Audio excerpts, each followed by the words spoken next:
My Hero Academia is full of so many interesting and downright baffling characters that it seems like we can never get enough of them. I don't know about you, but I'd take a whole season of Terrace House-style dorm room dramas starring UA students. Or, make them compete to be America's Next Drag Superstar and All Might's Drag Race. A My Hero reality show might not be in the stars yet, but we're firing up the old headcanon to bring you some fresh My Hero content straight from the crossover of my dreams. My Hero Academia and Pokémon.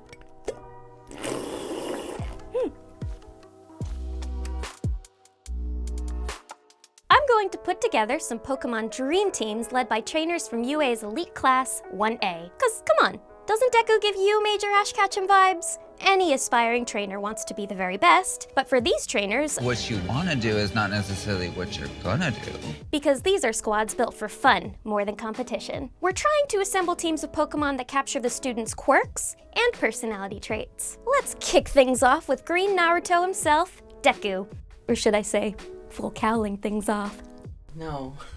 Out of all the UA students, Deku is one of the sweetest, so I have no doubt that he would make a very loving trainer. You know Deku has Bulbapedia open on his phone at all times to check his Pokemon stats. Or wait, does Cerebi still exist, or am I dating myself? Well, anywho, that hero notebook he has, it's basically a Pokédex. I think Season 1 Deku would get along with Machamp. Sure, Machamp brutally defeated Ash's Squirtle once upon a time, but with Deku as its trainer, I think Machamp would really flourish. They both love punching things, then there's the punching. Just listen to this Pokédex entry from Pokémon Yellow. One arm alone can move mountains. Using all 4 arms, this Pokémon fires off awesome punches. Imagine if Deku had a little Poké friend when All Might made him clean up the beach.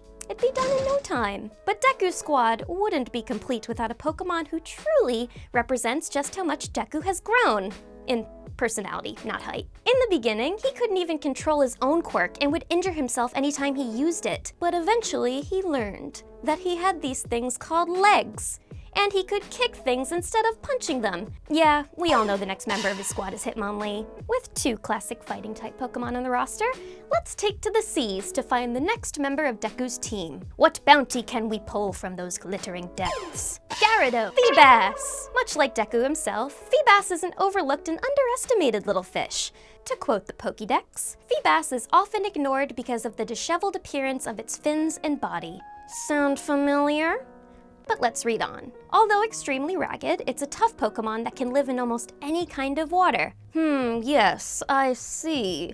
Just as Deku was ridiculed by his future longtime rival Bakugo, poor sweet Feebas is looked down on by everyone around them. But this Pokemon's shabby appearance hides an enduring spirit just like Deku's. And when Feebas eventually evolves, it turns into a gorgeous and intimidating Milotic. Much like my transition from high school to university, now that's what I call a glow-up. Okay, so we covered the kicking, the punching, the disheveled hair, but what about Deku's quirk? One for all. I think the Pokemon that best embodies this quirk's world-breaking power is Togedemaru. This electric and steel-type Pokemon boasts moves like Zing Zap, Discharge, Thundershock, and Nuzzle. Like its trainer, Togedemaru can take damage from some of its moves, but it also shrouds itself in electricity, similar to how Deku uses full cowling to manage One for All. Also, they both look super cuddly. Next up is a Pokemon that really captures Deku's spirit, Ralts. Ralts is known as the feeling Pokemon because it can use sense and respond to human emotions. Deku always struck me as a bit of an empath too. How else would he melt through Bakugo's prickly exterior, right? I mean, his analysis. He's so good at putting himself in his opponent's shoes, it's almost like he can read their feelings. And Deku's got plenty of feelings on his own. We see Deku cry almost as often as we see his limbs flapping bonelessly in the wind. So, a lot.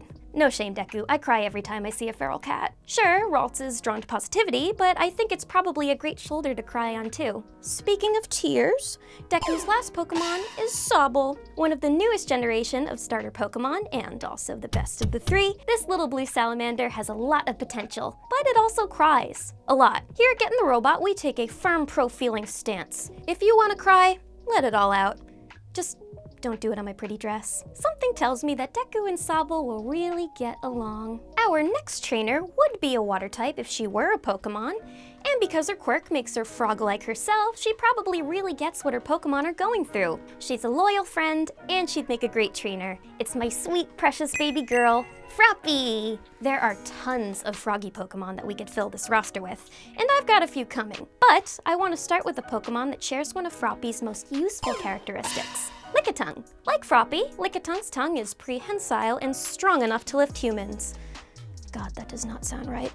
Now I know how Kurt feels doing those baby videos. Well, we've seen Froppy lift her teammates out of harm's way, and she can use her tongue to open a can of whoop-ass on Mineta. So it's clearly a super useful trait. Lickitung secretes a toxic substance from its tongue, and Froppy can do the same. With so much in common, Froppy could really help Lickitung become the very best Lickitung it can be. If you've watched any of our other My Hero videos, you know that this channel has an unhealthy fixation on the secretion aspect of Froppy's quirk. I mean, this is the second time that I'm mentioning it, and we're only on her second Pokemon, so let me just have this one, okay? Trust me, I don't like the word either. The next Pokemon on Froppy's team is Goodra. This slimy Pokemon is known for being super friendly, just like Froppy. And Goodra's Pokédex entry from Pokémon Sun reminds me of an iconic Froppy moment. It reads, "An amazingly friendly Pokemon, but if left to itself, loneliness overcomes it and it oozes gooey tears." Let me take you back to the tearjerker ending of Season 3, Episode 51. Most of the 1A crew returns from a mission to rescue Bakugo, and a repentant Froppy tearfully apologizes for staying behind. It's a beautiful moment that Goodra could definitely relate to. It also made me upset that those b****s made her cry. So Goodra's got the whole secretion thing unlock, but I think Kecleon would be a great addition to Froppy's team for its camouflage abilities. This chameleon-like Pokemon can shift its colors to blend in with the background, with one exception. Its red stripe doesn't change color with the rest of its body. Maybe the folks who make support items could hook Kecleon up with a little mini Froppy uniform. Froppy's suit changes color whenever she uses her camouflage ability. Plus, how cute would Kecleon look in a little matching suit? Somebody draw this, please. Even if Froppy and Kecleon wore matching uniforms, Politoed still takes the cake for family resemblance. This water-type Pokemon shares Froppy's green color scheme, and its special curly hair reminds me of her ponytail. According to Pokemon lore, the longer a Politoed's hair, the more respect it commands from its fellow Politoeds. That sounds like a mating thing. I'm going to throw Krogunk into the mix because it's a little cheeky, and I think Froppy is too. Remember when she told my other precious baby girl Toga not to call her Sue? Sass. The legend, it jumped out. But I also want to get Krogunk on the team because, like Froppy, it tries to do the right thing. I'm talking specifically about that time it spent an entire episode trying to keep Brock from coming on to unsuspecting women. Shout out to you, Krogunk. You're a hero. So this last spot could go to another frog-looking Pokemon. There's Froakie, Seismitoad. Quagsire wouldn't be a bad addition to the team. But instead, I'm going to go for a Pokemon that represents the grossest part of Froppy's quirk.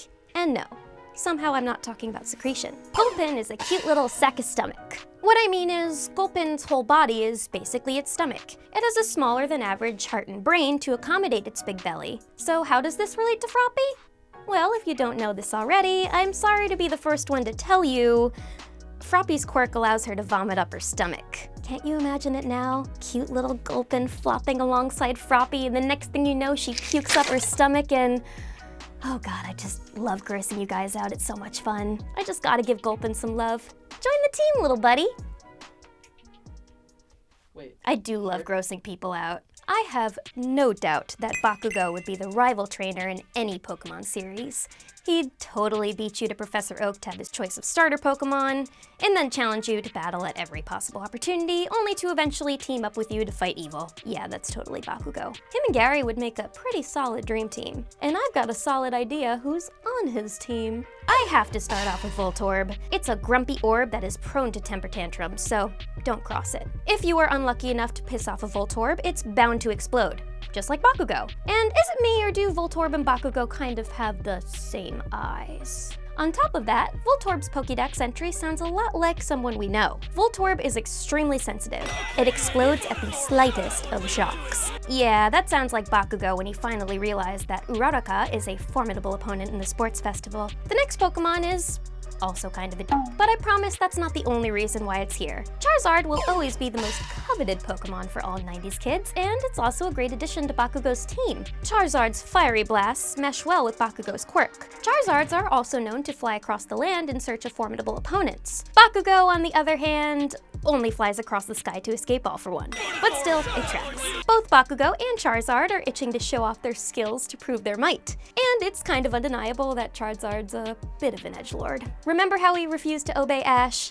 Big Bakugo energy. But in the end, Charizard and Ash develop a mutual respect for one another and eventually become friends. Sounds a lot like the path that Bakugo and Deku are on, except for the fact that Bakudeku is OTP for Fujoshis everywhere, right after Momojiro, of course.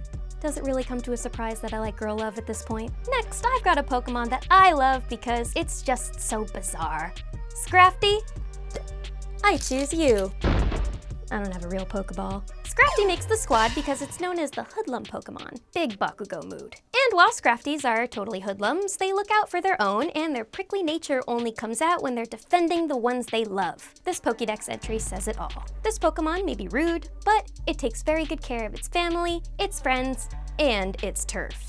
Then there's Scrafty's red crest. It reminds me of Bakugo's hero uniform, and it's clear that both of these dudes love to look badass. Now, as long as Bakugo doesn't start wearing skin pants, I guess we're good. Infernape is the next Pokemon in our lineup, and I think it really captures the kinder side of Bakugo's nature. Infernape's fiery punches play well with Bakugo's explosions, but beyond that, the two share a passionate nature that makes them relentless and noble in battle. I mean, remember when Infernape rescued Pikachu from Team Rocket's mech? Cause I will never forget. Bakugo may have a tough exterior, but I have no doubt that if his buddy Kirishima were in a pinch, he'd be the first to start kicking ass. Next up is another simian Pokemon, Primeape. This fighting-type Pokemon may bear the strongest resemblance to its trainer. With its spiky blonde fur and death glare, Primeape is definitely a great match for Bakugo. Another thing the two have in common? A short fuse. If you even make eye contact with a Primeape, it will come you up. Somewhere Deku is shaking in his boots. Last in the lineup is Tyrantrum, and it may make me take back what I said a minute ago about Primate's strong family resemblance, because this spiky lizard is basically Bakugo crossed with the dad from Jim Henson's Dinosaurs. The best anime ever. It shares Bakugo's color scheme, and it even has some spiky feathers around its neck that are a dead ringer for Bakugo's hero uniform. Hey, good on you, Pokemon, for acknowledging that dinosaurs were really just giant death chickens. And I don't say death chickens to detract from how terrifying Tyrantrum is. It basically has the word tantrum in its name. You don't want to get on this dino's bad side, and the same is true for Bakugo. I'm going to risk taking a cheap shot at Tyrantrum. According to its Pokédex entry, it used to be considered invincible. Emphasis on used to. I'm looking at you, Deku vs. Kachan, Part 2. I can just tell that Uraraka would be a super loving Pokemon trainer. I'm probably going to get a lot of hate from this because I know you all love Serena, but she'd be sort of like the best Pokegirl Lily from Sun and Moon, a Pokemon lover who hates to see her Pokebabies get hurt in battle. But when she does have to battle, she'd be a force to be reckoned with. First on her team is Clefairy. Clefairy is as cute and round and pink as Uraraka's hero uniform, and though Clefairy does have wings, it doesn't truly fly. Instead, it stores moonlight in its wings, which allows it to float. Clefairy and Uraraka have another thing in common. Both love the night sky. Clefairy's dance in the light of the moon, and I'm still fantasizing about some sort of moonlit date for Uraraka, because damn it, she deserves it! Uraraka's attacks also reference space, with her meteor shower and home run comet attacks being some of her most powerful moves. And listen to this Pokédex entry. With its magical and cute appeal, it has many admirers. Sounds about right. Next up is a Pokemon who is featured in one of the Pokemon Mystery Dungeon games as a part of Team Glee. It's one of our head writer's favorite Pokemon and Misty's partner, Togepi. Togepi is a joyful creature that's drawn to positive, loving people. In fact, Togepi itself is able to share its positive energy with those around it, much like Uraraka. Uraraka may be the most popular student in Class 1A. She seems to be friends with just about everyone, and she often uses her boundless enthusiasm to pump up her classmates with pep talks. In Pokemon Mystery Dungeon, Team Glee's purpose is to make others feel happy. A noble mission, one that Togepi shares with Uraraka. And it doesn't hurt that they're both major cuties. Now, Uraraka isn't just an adorable pink floating blob. She also has a black belt in ass-kicking thanks to her time training under secretly adorable Gunhead. So I think she'd have a martial arts Pokemon like Medicham on her team. Just as Uraraka underwent rigorous training with Gunhead, Medicham practiced meditation and yoga to hone its abilities. With all of that training under its belt, it's able to unleash devastating attacks. And I have to point out that its pink puffy legs look a lot like Uraraka's hero suit. So I know that I just said that Uraraka isn't just an adorable pink floating blob, but Hoppip is. With its good nature and ability to float on the breeze, it's a perfect match for her. As one of the more laid-back UA students, Uraraka definitely knows how to go whichever way the wind blows. Just like Hoppip. The next Pokemon embodies an endearing but odd part of Uraraka's personality. She's an enthusiastic gal. Really enthusiastic. So enthusiastic that she ends up spitting like a geyser whenever she's excited. While that's an impressive power all on its own, I wouldn't mind if she left the spitting to one of her Pokemon. Enter Staryu. This starfish Pokemon is known for blasting a jet of water using moves like Water Gun or Bubble Beam. Staryu also shares its trainer's love for the cosmos. According to the Pokédex, Staryu apparently communicates with the stars in the night sky by flashing the red core at the center of its body. A match made in the heavens. Finally, I want to add Mew to Uraraka's lineup. A mythical Pokemon. Dory, you complete and utter buffoon. Get out of here with that tomfoolery. To the casual observer, Mew's just a cute alien cat. But to the initiated, Mew is a formidable and versatile Pokemon. It's got some family resemblance working in its favor, but it also represents its trainer's many talents. Uraraka has dreamed up some incredibly creative and effective ways of using her quirk. And I've already mentioned her ability to pick up skills outside of her quirk, like Gunhead martial arts. Similarly, Mew is the only Pokemon able to use every TM. Mew's a strong fighter and has a wide range of moves to choose from, and of course, it floats and is pink. Actually, maybe that would make her a better Pokemon for Mina.